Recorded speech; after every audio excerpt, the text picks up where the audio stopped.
संवाद लाइव। इस वीडियो को लाइक करें, हमारे चैनल को सब्सक्राइब कर बेल आइकन जरूर प्रेस करें हमारी न्यू वीडियो सबसे पहले देखने के लिए। अच्छा सुनो, सब्सक्राइब करते वक्त ना घंटी बजा देना ताकि जब मैं ऑनलाइन आऊं तो तुम्हारे फोन की भी घंटी बजे।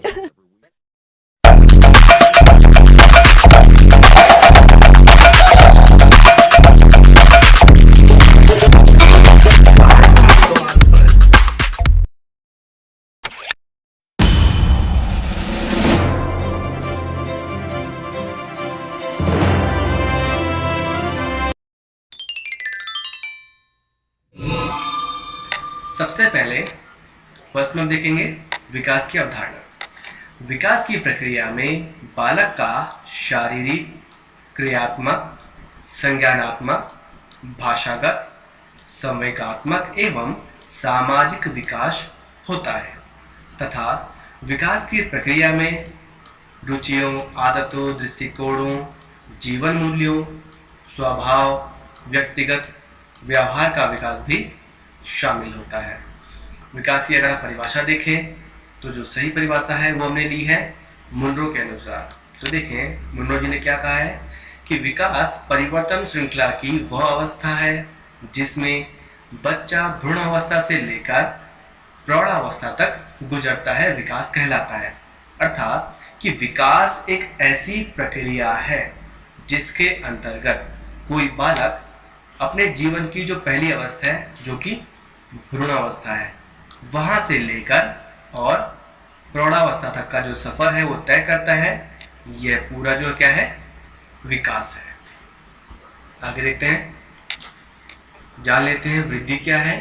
तो वृद्धि एवं विकास का प्रयोग लोग पर्यायवाची शब्दों के रूप में करते हैं कि भाई वृद्धि और विकास दोनों एक ही चीज है, लेकिन ऐसा नहीं है, दोनों में बहुत अंतर है। ठीक है, अवधारणात्मक रूप से देखा जाए तो इन दोनों में अंतर होता है जो कि हम आगे जानेंगे।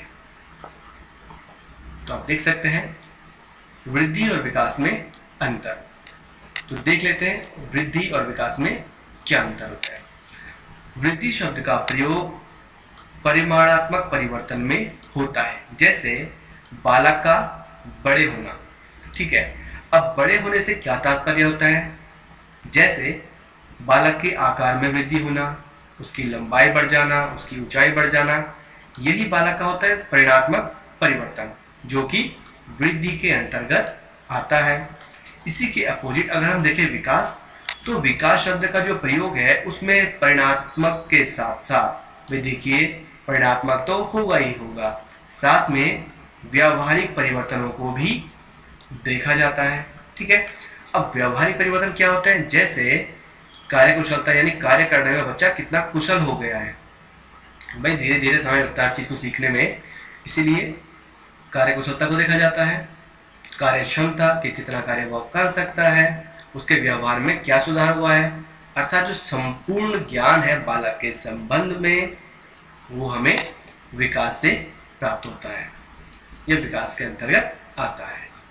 दूसरा बिंदु देखें तो यह विकास की प्रक्रिया का एक चरण होता है। बिल्कुल सही बात है, क्योंकि विकास एक पूरी प्रक्रिया को विकास कहा जाता है और वृद्धि उसका एक चरण मात्र ही होता है और इसका जो क्षेत्र है वो सीमित होता है, वहीं विकास का जो क्षेत्र होता है वो विस्तृत होता है। तीसरा पॉइंट देखें, वृद्धि की क्रिया आजीवन नहीं चलती, अर्थात कि ये एक सीमा के बाद क्या होती है, रुक जाती है, पूरे जीवन भर नहीं होती है। लेकिन जो विकास होता है यह पूरे जीवन भर चलता रहता है।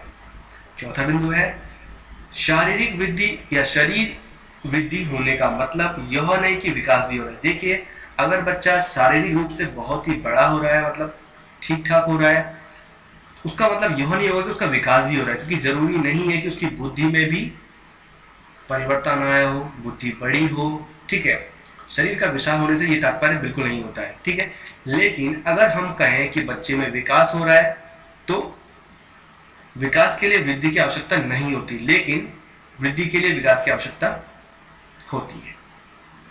आगे देखें, आप इसे एक डायग्राम के माध्यम से भी समझ सकते हैं। देखिए ये पूरा गोला आपको यहाँ पर नजर आ रहा है, ये आप देख सकते हैं, ये पूरा गोला जो है, ठीक है, ये आपका पूरा एक जीवन चक्र है। ठीक, इस जीवन चक्र में ये पूरा एक विकास कहलाएगा आपका। ठीक है, ये विकास का पूरा प्रोसीजर है।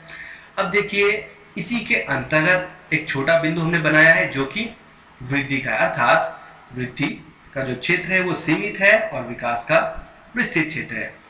वृद्धि के अंतर्गत हमने सम्मिलित किया था बालक का आकार, उसकी लंबाई, उसकी ऊंचाई, अर्थात परिणात्मक परिवर्तनों को ही हमने शामिल किया था।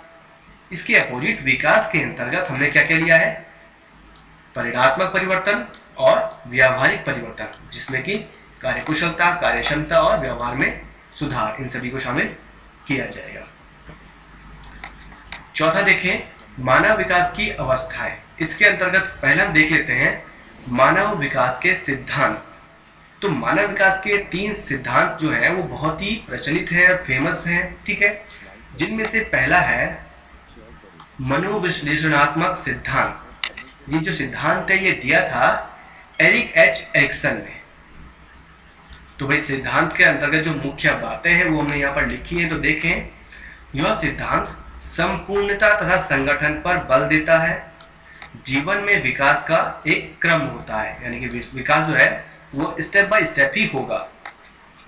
मानव व्यवहार का संचालन करने वाले तत्व यथाशक्ति, चालक, काम प्रवृत्ति, इनका अस्तित्व होता है विकास के चरण में। मानव विकास के लिए सामाजिक, सांस्कृतिक, वैचारिक वातावरण का निर्माण अनिवार्य है। ये जो कुछ बिंदु हैं ये आते हैं मनोविश्लेषणात्मक सिद्धांत के अंतर्गत। दूसरा जो सिद्धांत दिया है वो है संज्ञानात्मक सिद्धांत। इसे व्यवहारवाद भी कहा जाता है। तो यह जो सिद्धांत है यह दिया है जीन पियाजे ने। तो इस सिद्धांत के मुख्य बिंदु हैं कि सभी विकास एक दिशा में होते हैं। बिल्कुल सही बात है। विकास के सभी पक्ष मानसिक स्तरों पर पाए जाते हैं। बालक तथा प्रौढ़ के व्यवहार में अंतर होता है और परिपक्व व्यवहारों का मूल शैशवावस्था के व्यवहार में होता है। अर्थात कि जब आप प्रौढ़ावस्था में होते हैं तो उसका जो मूल है वो, यानी जब बच्चा पैदा हुआ है उसके जो शैशवावस्था, उसमें जो क्रियाएं वो करता है उस पर ही डिपेंड करता है कि वो आगे चलकर क्या करेगा, क्या बनेगा या कैसा व्यवहार करेगा। तो ये आ जाता है व्यवहारवाद के अंतर्गत। और जो तीसरा सिद्धांत दिया है मानव विकास का वो है अधिगम सिद्धांत। यह सिद्धांत दिया है रॉबर्ट रिचर्डसन सीयर्स ने। ठीक है, इनके विचारों में मनोविश्लेषणवाद और व्यवहारवाद, जो कि मैंने अभी आपको दोनों बताए, इन दोनों का समन्वय पाया जाता है। मनोविश्लेषणवाद किसने दिया था? यह दिया था आपका एरिक्सन ने। और व्यवहारवाद यह दिया था जीन पियाजे ने। दोस्तों आपको ये याद रखना है। ठीक है, और जो अधिगम का सिद्धांत है यह दिया है रिचर्डसन सीयर्स ने। इनके बिंदु देखें तो विकास के साथ साथ बालक के सीखने तथा कार्य करने की गति में भी परिवर्तन होता है और बालक में जिज्ञासा तथा इच्छा सामाजिक संपर्क के कारण ही उत्पन्न होती है। तो ये कुछ मुख्य बिंदु थे इनके सिद्धांत के। 3 सिद्धांत मैंने आपको बताए मानव विकास के। अब देख लेते हैं मानव विकास की अवस्थाएं। भारतीय मनुष्यों ने मानव विकास की अवस्थाओं को 7 भागों में बांटा है, जिसमें पहला है गर्भावस्था, जिसमें गर्भाधान से लेकर जन्म तक की प्रोसेस होती है। दूसरा आता है शैशवावस्था, जन्म से लेकर के 5 वर्ष तक का वर्ष इसके अंतर्गत आता है। तीसरा आता है बाल्यावस्था, 5 वर्ष से 12 वर्ष तक यह जो अवस्था है यह मानी जाती है। चौथा आता है किशोरावस्था, यह 12 वर्ष से 18 वर्ष तक मानी जाती है। पांचवा युवावस्था, 18 वर्ष से 25 वर्ष। छठा प्रौढ़ावस्था, 25 वर्ष से 55 वर्ष। और आखिर में आती है 7वीं वृद्धावस्था, 55 वर्ष से मृत्यु तक यह अवस्था होती है। अब जो मुख्य बिंदु है, सभी लोगों ने भाई ये माना है कि भाई, क्योंकि सभी के अपने अलग अलग मत है कि भाई विकास की इतनी अवस्थाएं होती हैं। ये तो मैंने आपको बताया भारतीय मनुष्यों के आधार पर, ठीक है। लेकिन जो सार्वभौमिक हम यूज करते हैं सबके लिए, तो वो होती है मुख्य रूप से 4 अवस्थाएं, ये आपने 4 देख ली हैं, ये इन स्टेप से आई है। तो पहली होती है जन्म से 6 वर्ष तक, इसे कहा जाता है शैशवावस्था। दूसरा होता है 6 से लेकर के 12 वर्ष तक, इसे कहा जाएगा बाल्यावस्था। तीसरा होगा 12 वर्ष से लेकर के 18 वर्ष तक किशोरावस्था, और 18 से 25 वर्ष तक वयस्कावस्था। वंशानुक्रम का स्वरूप, तो वंशानुक्रम का जो मूलाधार कोष है वो सेल होते हैं।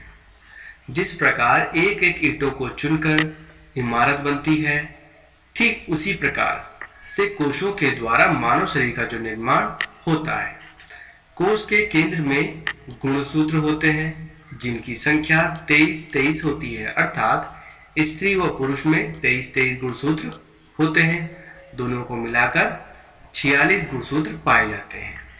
इन्हीं में आनुवांशिकता के मूल संवाहक जीन्स, जिन्हें जीन्स कहा जाता है, पाए जाते हैं, जो संततियों के माध्यम से एक पीढ़ी से दूसरी पीढ़ी में संक्रमित होते हैं। इसी प्रक्रिया को कहा जाता है वंशानुक्रम। परिभाषा देखें तो पैटरसन के अनुसार व्यक्ति अपने माता पिता के माध्यम से पूर्वजों की जो भी विशेषताएं प्राप्त करता है उसे वंशानुक्रम कहा जाता है। बात कर लेते हैं वंशानुक्रम के संबंध में विभिन्न धारणाएं एवं सिद्धांत की। तो पहला सिद्धांत है उत्पादन सूत्रों की निरंतरता। प्रतिपादक है गाल्टन। सिद्धांत कहता है कि बालक उतना ही बड़ा होता है जितना कि उसका पूर्वज, भाई क्योंकि जो सूत्र हैं वो वंशानुक्रम के द्वारा संक्रांत होते हैं। तो देखिए प्रयोग क्या है। विजमैन ने चूहों पर एक प्रयोग किया। उसने 25 पीढ़ियों तक चूहों की जो पूंछ है वो काटी, लेकिन हर बार पूंछ वाले चूहे ही उत्पन्न होते थे। इससे उसने यह निष्कर्ष निकाला कि उत्पादक सूत्र अगली संतति में संक्रांत हो जाते हैं। दूसरा सिद्धांत है अर्जित गुणों का हस्तांतरण। वंशानुक्रम की प्रक्रिया में अर्जित गुणों का हस्तांतरण होता भी है या नहीं। लेमार्क ने कहा कि अर्जित गुणों का संक्रमण भी संतति में होता है, अर्थात जो गुण हमने अर्जित किए हैं उसका संक्रमण भी संतति में होता है, यानी संतान में होता है। उसने जिराफ की लंबी गर्दन का उदाहरण देते हुए कहा कि वह परिस्थितियों के कारण लंबी हुई है। भाई उस समय ऐसी परिस्थिति थी कि उसकी जो गर्दन है वो लंबी हुई, लेकिन अब उसकी जो गर्दन का लंबा होना है वो वंशक्रम में आ चुका है। तो यह अब एक क्या बन गया, वंशानुगत हो गया है। अगला सिद्धांत है प्रत्यागमन का सिद्धांत। संतति में विपरीत गुणों का पाया जाना। प्रत्यागमन से तात्पर्य संतति में विपरीत गुणों का पाया जाना है। मंदबुद्धि माता पिता के यहाँ प्रतिभाशाली संतान का होना ही प्रत्यागमन का एक उदाहरण है। मेंडल का सिद्धांत देखें तो संतति में विपरीत गुणों का पाया जाना। मेंडल ने मटर तथा चूहों पर प्रयोग किए तथा एक निष्कर्ष निकाला, जो गुण जागृत होता है वह सुसुप्त गुण को समाप्त कर देता है। मेंडल ने इस नियम को मुख्य प्रकार की ओर प्रत्यागमन कहा। दूसरा टॉपिक है वंशानुक्रम का प्रभाव। तो 3 प्रकार से प्रभाव पड़ता है आपका वंशानुक्रम का। शारीरिक लक्षणों पर प्रभाव, बुद्धि पर प्रभाव और चरित्र पर प्रभाव। शारीरिक लक्षणों पर प्रभाव। बालक के रंग रूप, आकार, शारीरिक गठन, ऊंचाई इत्यादि के निर्धारण में उसके आनुवांशिक गुणों का महत्वपूर्ण हाथ होता है। यदि बालक के माता पिता गोरे रंग के होते हैं तो उनकी संतान भी गोरे रंग की ही होती है, लेकिन अगर माता पिता का जो रंग है वो काला है तो बालक भी काले रंग का ही होगा। इस प्रकार माता पिता के अन्य गुण बच्चे के आनुवांशिक रूप से चलते रहते हैं। यह शारीरिक लक्षण प्रभाव। दूसरा देखें बुद्धि पर प्रभाव। बुद्धि को अधिगम सीखने की योग्यता, समायोजन योग्यता, निर्णय लेने की क्षमता इत्यादि के रूप में परिभाषित किया जाता है। जिस बालक के सीखने की गति अधिक होगी उसका विकास भी तीव्र गति से ही होगा। बालक के जिस प्रकार के संवेगों का जिस रूप में विकास होगा वह उसके सामाजिक, मानसिक, नैतिक, शारीरिक तथा भाषागत संबंधी विकास को पूरी तरह प्रभावित करने में सक्षमता रखता है। तीसरा देखिए, चरित्र पर प्रभाव। डगडेल नामक मनोवैज्ञानिक ने अपने प्रयोगों के आधार पर यह बताया कि माता पिता के जो चरित्र का प्रभाव है वह भी उसके बच्चे पर पड़ता है। व्यक्ति के चरित्र में उसके वंशानुगत कारकों का प्रभाव स्पष्ट तौर पर देखा जा सकता है, इसलिए बच्चे पर उसके प्रभाव का पड़ना स्वाभाविक ही है। डगडेल ने 1877 में ज्यूक नामक व्यक्ति के वंशजों का अध्ययन किया और यह बात सिद्ध की। तीसरा टॉपिक है वातावरण का प्रभाव। वातावरण अर्थात परिधन आवरण यानी पर्यावरण। चारों ओर आवरण का अर्थ है ढकना। इस प्रकार पर्यावरण का शाब्दिक तात्पर्य है चारों ओर से घेरने वाला प्राणी या मनुष्य, जल, वायु, वनस्पति, पहाड़, पठार, नदी, वस्तु आदि से घिरा हुआ है। यही सब मिलकर पर्यावरण का निर्माण करती है। इसे वातावरण या पोषण के नाम से सभी जानते हैं। तो जो वातावरण या पर्यावरण का जो वुडवर्ड के अनुसार इसकी जो परिभाषा है वो है, वातावरण में वह समस्त बाह्य तत्व आ जाते हैं जिन्होंने जीवन प्रारंभ करने के समय व्यक्ति को प्रभावित किया और जीवन पर्यंत प्रभावित करता है। वातावरण का जो प्रभाव है वो हम देखते हैं शारीरिक अंतर का प्रभाव। पहला देखते हैं शारीरिक लक्षण। वैसे तो वंशानुगत होते हैं, लेकिन वातावरण का प्रभाव स्पष्ट रूप से देखा जा सकता है। पहाड़ी क्षेत्रों में रहने वाले लोगों का जो कद होता है वो छोटा होता है, जबकि इसके विपरीत मैदानी क्षेत्रों में रहने वाले लोगों का जो शारीरिक कद होता है वो लंबा व गठीला होता है। लंबी पीढ़ी से वह निवास करने के कारण रंग में भी अंतर आ जाता है। दूसरा आप देखें प्रजाति की श्रेष्ठता पर प्रभाव। कुछ प्रजाति की बौद्धिक श्रेष्ठता का कारण वंशानुगत न होकर वातावरण जन्य होता है। वे लोग इसलिए अधिक विकास कर पाते हैं क्योंकि उनके पास श्रेष्ठ शैक्षिक, सांस्कृतिक, सामाजिक वातावरण उपलब्ध होता है।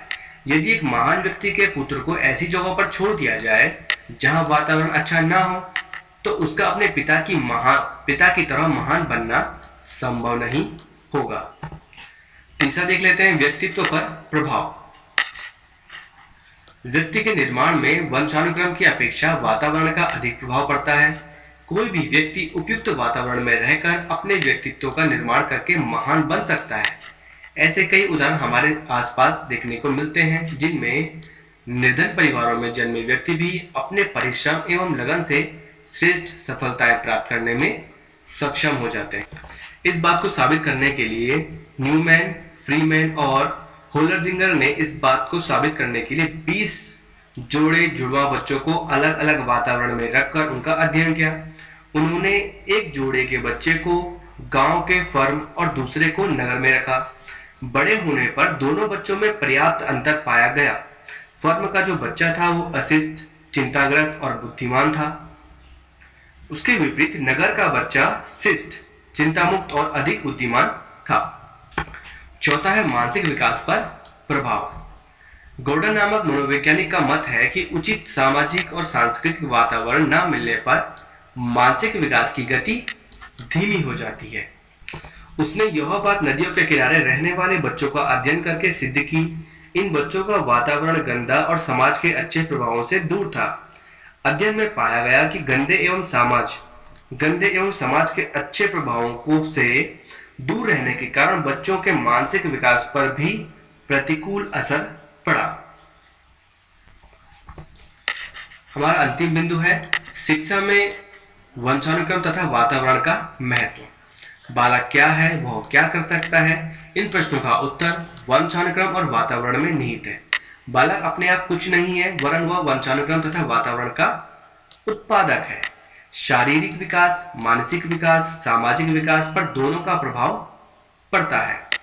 शिक्षा भी इससे प्रभावित होती है, क्योंकि सभी विकास से शिक्षा का सबसे बड़ा आधार मनोविज्ञान ही है, जिसने शिक्षा का स्वरूप बदल दिया और आज शिक्षा बाल केंद्रित बन गई है। बालक को समझकर ही उसे दिशा निर्देश दिया जा सकता है। एक कक्षा में पढ़ने वाले सभी बालकों का शारीरिक मानसिक स्वास्थ्य एक जैसा नहीं होता। शारीरिक विकास मानसिक विकास से जुड़ा होता है और जिसका मस्तिष्क विकास अच्छा होगा उसकी शिक्षा भी अच्छी होगी। वंशानुक्रम से व्यक्ति शरीर का आकार प्रकार प्राप्त हो। वातावरण शरीर को पुष्ट करता है। यदि परिवार में पौष्टिक भोजन बच्चे को दिया जाता है तो उसकी मांसपेशियां, हड्डियां तथा अन्य प्रकार की शारीरिक क्षमताएं बढ़ती हैं। बौद्धिक क्षमता के लिए अधिकतर वंशानुक्रम जिम्मेदार होता है। इसीलिए बालक को यदि समझना है तो उसके दोनों कारकों को भी समझना आवश्यक है। पहला क्वेश्चन है, दो विद्यार्थी एक ही अवतरण को पढ़ते हैं फिर भी इसके बिल्कुल भिन्न अर्थ लगाते हैं।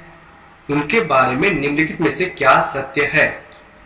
हमें देखना है कि कौन सा कथन सत्य है। पहला ऑप्शन है संभव नहीं है और विद्यार्थियों को उसे दोबारा पढ़ाना चाहिए।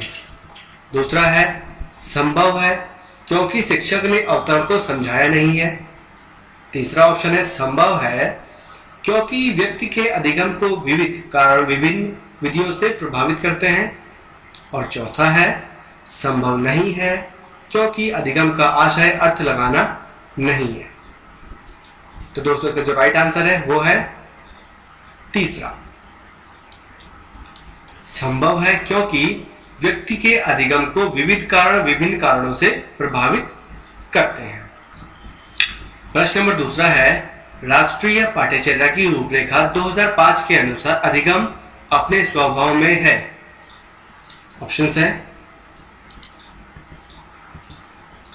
पहला सक्रिय सामाजिक, दूसरा निष्क्रिय सरल, तीसरा निष्क्रिय सामाजिक और चौथा सक्रिय सरल। इनमें से कौन सा यहां पर आएगा? राइट आंसर है पहला, सक्रिय और सामाजिक।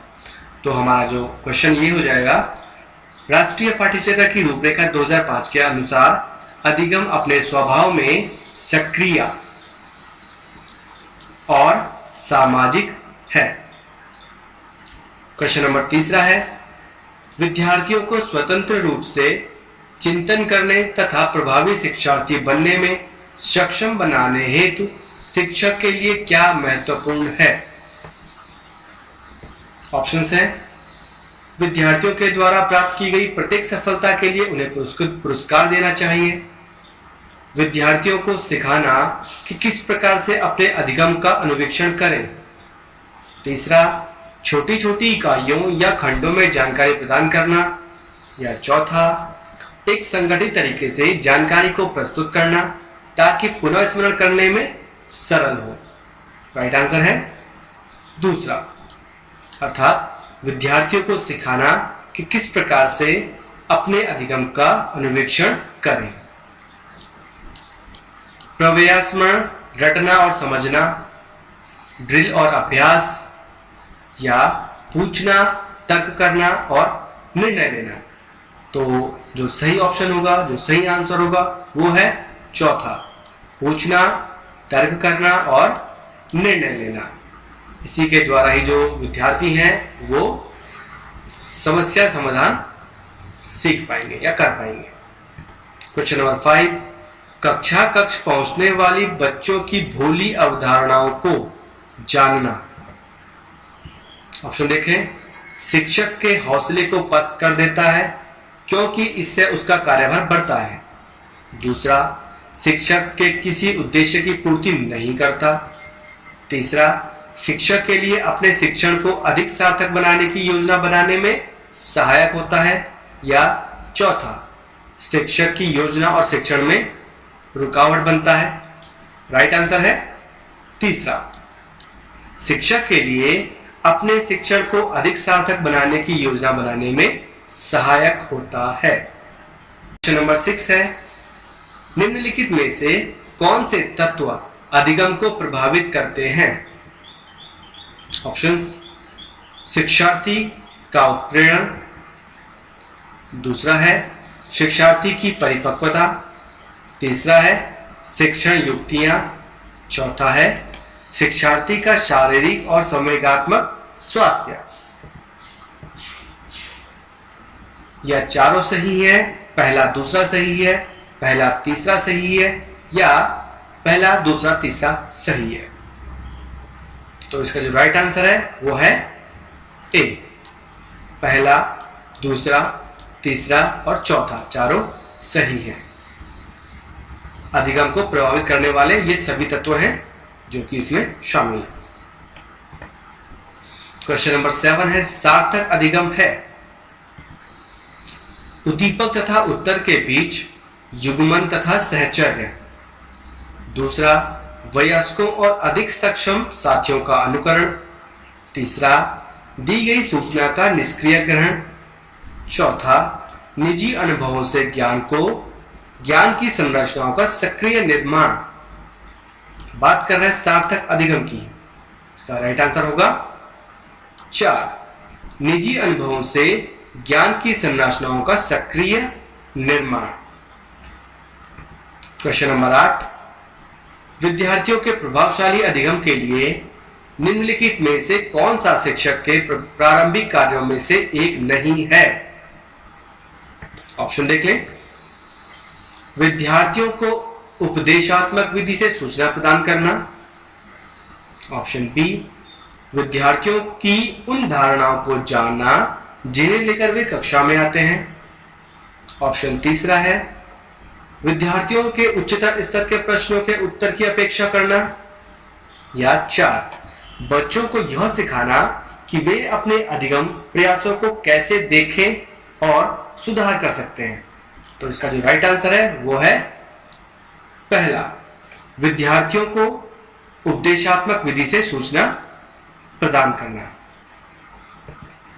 प्रश्न नंबर 9 है, विकास के सिद्धांतों के बारे में निम्नलिखित में से कौन सा कथन गलत है? कथन देख लेते हैं। विकास परिपक्वन और अधिगम पर आधारित होता है। विकास वंशानुगतता और वातावरण के बीच सतत अन्योन क्रिया से होता है। ऑप्शन तीसरा, प्रत्येक बच्चा विकास के चरणों से गुजरता है, फिर भी बच्चों में व्यक्तिगत भिन्नताएं होती हैं। और चौथा, विकास एक परिणात्मक प्रक्रिया है जिसका ठीक ठीक मापन हो सकता है। राइट आंसर है 4, विकास एक परिणात्मक प्रक्रिया है जिसका ठीक ठीक मापन हो सकता है। यह आंसर यहां पर सही होगा, लेकिन प्रश्न के अकॉर्डिंग हमसे पूछा है कि गलत कौन सा है, तो यह गलत होगा क्योंकि हम विकास का ठीक ठीक परिमापन नहीं कर सकते हैं। क्वेश्चन नंबर 10 है, विद्यालय और सामाजिकरण के बारे में निम्नलिखित में से क्या सत्य है? पूछा है कौन सा कथन सत्य है, तो कथन देख लेते हैं। विद्यालय सामाजिकरण का एक महत्वपूर्ण कारक है। सामाजिकरण में विद्यालय की कोई भूमिका नहीं। सामाजिकरण में विद्यालय की बहुत थोड़ी भूमिका होती है। या विद्यालय सामाजिकरण का पहला मुख्य कारक है। इसका जो राइट आंसर है वो है पहला, विद्यालय सामाजिकरण का एक महत्वपूर्ण कारक है। पहला कारक होता है परिवार।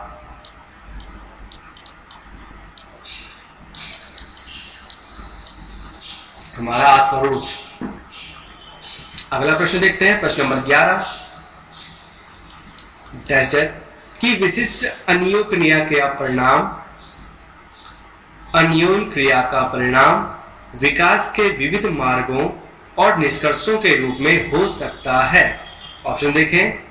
चुनौतियां सीमाएं, वंशानुक्रम पर्यावरण, स्थिरता परिवर्तन, खोज पोषण। तो यहां पर राइट आंसर होगा आंसर 2, वंशानुक्रम तथा पर्यावरण की विशिष्ट अन्योन क्रिया का परिणाम विकास के विविध मार्गों और निष्कर्षों के रूप में हो सकता है। प्रश्न नंबर 12, जीन पियाजे के संज्ञानात्मक विकास के सिद्धांत के बारे में निम्नलिखित कथनों में से सही कथन कौन सा है? हमें सही छांटना है। तो कथन देखें। पियाजे का तर्क है कि ज्ञानात्मक विकास चरणों में आगे बढ़ने की अपेक्षा निरंतर होता है। दूसरा, पियाजे ने ज्ञानात्मक विकास के 5 स्पष्ट चरण प्रस्तावित किए हैं। तीसरा, किसी चरण को छोड़ा नहीं जा सकता क्योंकि ये चरण स्थिर हैं। और चौथा, बच्चों के सांस्कृतिक, आधार के अनुसार इन चरणों का क्रम बदला जा सकता है? इसका राइट आंसर होगा पहला। पियाजे का तर्क है कि ज्ञानात्मक विकास चरणों में आगे बढ़ने की अपेक्षा निरंतर होता है। प्रश्न नंबर 13 है, जीन पियाजे के द्वारा प्रस्तुत संरक्षण के प्रत्यय से तात्पर्य है कि, ऑप्शन देखें, वन्य जीवन और वनों का संरक्षण बहुत महत्वपूर्ण है, कुछ भौतिक गुणधर्म वही रहते हैं चाहे बाहरी आकृतियां बदल जाएं। तीसरा, परिकल्पना पर विविध परीक्षण से सही निष्कर्ष पर पहुंचा जा सकता है। या चौथा, दूसरों के परिदृश्य को ध्यान में रखना एक महत्वपूर्ण संज्ञानात्मक क्षमता है। राइट आंसर होगा दूसरा, कुछ भौतिक गुणधर्म वही रहते हैं चाहे बाहरी आकृतियां बदल जाएं। प्रश्न नंबर 14, लेव वायोत्स्की के अनुसार वयस्कों और साथियों के अन्योन क्रिया करने का भाषा के विकास में कोई प्रभाव नहीं पड़ता। भाषिक विकास मानव चिंतन के स्वभाव को बदल देता है। भाषायिक विकास में संस्कृति की भूमिका बहुत कम होती है। या बच्चे भाषा अर्जन की एक युक्ति से कोई भाषा सीखते हैं। सही आंसर होगा आंसर 2। भाषिक विकास मानव चिंतन के स्वभाव को बदल देता है। हमारा आखिरी प्रश्न है, आकलन के बारे में निम्नलिखित कथनों में से कौन से कथन सही हैं? ऑप्शंस, आकलन से विद्यार्थियों को यह सहायता मिलनी चाहिए कि वे अपनी शक्तियों और रिक्तियों को देख सके, शिक्षक तदनुसार उन्हें ठीक कर सके। दूसरा, आकलन तभी सार्थक होता है जब विद्यार्थियों का तुलनात्मक मूल्यांकन भी हो। ऑप्शन तीसरा, आकलन केवल स्मरणीय शक्ति का ही नहीं, बोधन और अनुप्रयोग का ही होना चाहिए। चौथा, आकलन तब तक उद्देश्यपूर्ण नहीं हो सकता जब तक उसमें भय और चिंता का संचार ना हो। तो आपको बताना है कि इनमें से कौन कौन से सही हैं। दूसरा तीसरा, पहला दूसरा, दूसरा चौथा, या पहला या तीसरा। जो राइट आंसर है वो है 4, पहला और तीसरा बिल्कुल सही है। देख लें, आकलन से विद्यार्थियों को यह सहायता मिलनी चाहिए कि वे अपनी शक्तियों और रिक्तियों को देख सकें और शिक्षक तदनुसार उन्हें ठीक कर सके। और आकलन केवल स्मरणीय शक्ति का ही नहीं, बोधन और अनुप्रयोग का भी होना चाहिए। ये इसका राइट आंसर है। इस वीडियो को अपने दोस्तों के साथ जरूर शेयर कीजिएगा और इस वीडियो में कमेंट करके हमें लाजमी तौर पर बताइएगा कि आने वाले वक्त में आप किस तरह की वीडियोस देखना पसंद करते हैं। और अगर आपने अभी तक हमारा चैनल सब्सक्राइब नहीं किया तो फौरन सब्सक्राइब कीजिए, साथ ही बेल आइकॉन पर क्लिक करें ताकि मजीद आने वाली वीडियो जो वक्तन फवक्तन आपके लिए इस चैनल पर अपलोड करते हैं वो आपको वक्त पर मिलती रहे और आप उनसे मुस्तफीद होते रहें। अगली वीडियो तक हमें दीजिए इजाजत, अपना ख्याल रखिएगा। ताज़ा तरीन अपलोड्स की नोटिफिकेशन हासिल करने के लिए हमारे चैनल को सब्सक्राइब करें और साथ में दिए गए घंटी के निशान को दबाना ना भूलें।